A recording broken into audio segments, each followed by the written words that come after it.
Nakabaton na og jetmatic pump ang mga residente sa Purok 7, Barangay Apukon, Tagum City sa Davao del Norte nga gihatag sa Nanay Nicolasa Diaz Alvarez Foundation Incorporated. Mismong ang chairperson nga si Jen Maliwanag ang personal nga mitunol sa jetmatic pump ngadto sa mga residente sa lugar nga gikalipay pag-ayo sa mga benepisyaryo kay nagtinir na sila sa karaan nga pump.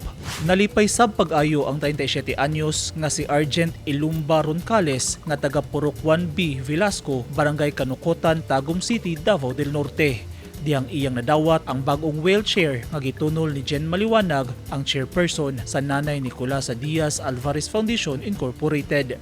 Samtang ang 65 anyos nga stroke patient nga si Amado Bejerano nga taga Malinawon 2, Barangay Magugpo East, Tagum City, nagpasalamat human nakadawat og wheelchair. Unom ka tuig na nga naghandom ang senior citizen nga makabaton og wheelchair. Nahingpit kini tungod sa padayong tabang sa katawhan pinaagi sa free wheelchair program sa Nanay Nicolasa Diaz Alvarez Foundation Incorporated.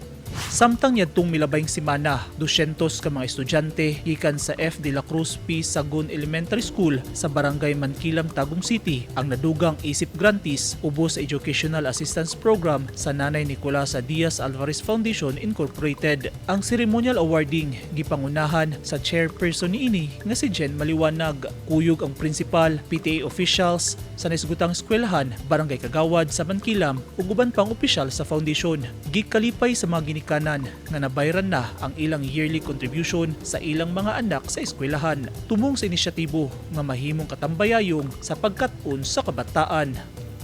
Eugene Hinutan, Newsline Philippines, Davao Region. Stay safe.